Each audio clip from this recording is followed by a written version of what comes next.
ম্যাচের শুরুটা এমন হবে শেষটা ভাবি নাই। তো এখন ল্যান্ডিং এর পালা। তো স্কোয়াড সবাই বললাম যে ল্যান্ডিং কর। তো ল্যান্ডিং করার সাথে এনিমি, তো এনিমি জুয়েলারে জাকারিয়ারে রাশ করে দেয়। তারপর আমি এদিক দিয়ে ওরা দূরে মারলা শুরু করলাম। মারার সাথে সাথে নক হয়ে গেলো, ড্যামেজ ছিল। তারপরে এটা তো কনফার্ম করে দিলাম। তো কনফার্ম হয়ে গেলো অলরেডি। তো কনফার্ম করার পরে ওই দিক দিয়ে জুয়েলারে বললাম যে রাশ করো। তো এই দিক দিয়ে আমি রিভাইভে চলে গেলাম। রিভাইভ দেওয়ার সাথে সাথেই তো লোডে আসতেছিলাম। তো লোডে আসার পরে এনে দেখলাম যে একটা এনিমি। তারপর ওরা ধরে মারলাম। তো মামু ভালো একটা ড্যামেজ খাইছে, কিন্তু মামু খুব চালাক বেটা আরেকটা রাশ করে দিক দিয়ে তো ওয়াল ফালাই দেয়। ওয়াল ফালান দেওয়ার পরে আমার পুরা প্যাক করে দেয়। তারপরে এই দিক দিয়ে জুয়েলারি মাইরা দিল। তো আমি এদিক দিয়ে সাথে সাথে আসলাম। আসার পরে এসকেসের মাইর দিয়ে ওরা দৌড়া দুইটা রেডি দিতাম নক করে। আর সাব্বির আঙ্কেলে বললাম যে আঙ্কেল রিভাইভ দেন। তো ওই দিক দিয়ে মোটামুটি দুটারই কনফার্ম করে দিতাম। কনফার্ম তো করে দেওয়ার পরে এটা ছিল একটা জোন পোষা, প্রচুর সুপার লিডি পায়, প্রায় 7-8টা সুপার মিডি পায় একটার কাছে। তো আবার এদিকে আসার পর একটা এনিমি প্যাক হয়ে রয়েছে। প্যাক হওয়ার পরে তারা মামু তারে খাইতেছি। তো আমার কাছে একটা গ্রেনেড ছিল।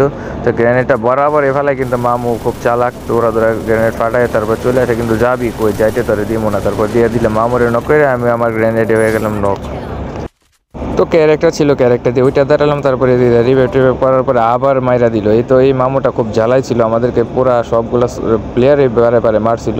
তারপরে আঙ্কেলে বললাম আঙ্কেল রিভাইভে যান। তারপরে আঙ্কেল রিভাইভ দিয়ে দিল। তারপরে জুয়েলারিটারে খাইয়ে দিল। খাওয়া দেওয়ার পরে অলরেডি আমার 4টা কিল কমপ্লিট হয়ে গেছে, কিন্তু অবস্থা খুবই ভয়াবহ।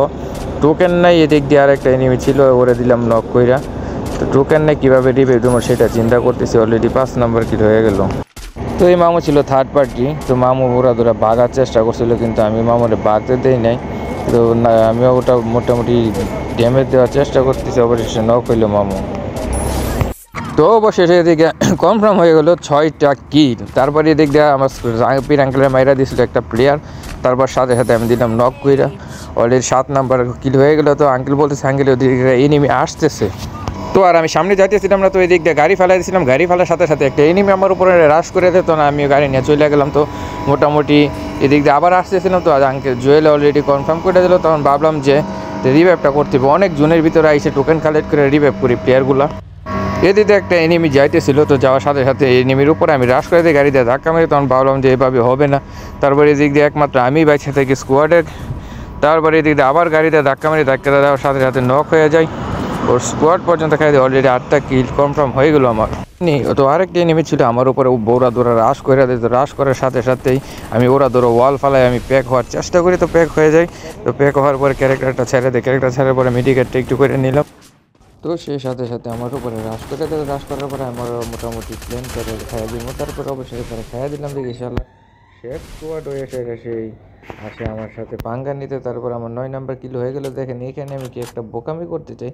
যদি বোকামিটা না করতাম তাহলে অবশেষে বইয়াটা আসার আকাঙ্ক্ষা ছিল। তো আমি চাইছিলাম রিভাইভ করার জন্য, কিন্তু আমি ওই দিক দিয়ে সোজাসুজি না গিয়ে আমি এদিক দিয়ে আসছিলাম জোনের বাইরে দিয়ে আবার যাইতে, কিন্তু প্রচুর এইচপি কাটতেছিল। কিন্তু এই ফাঁকে আমি আবার ব্যাগে চলে আসতে চাইছিলাম।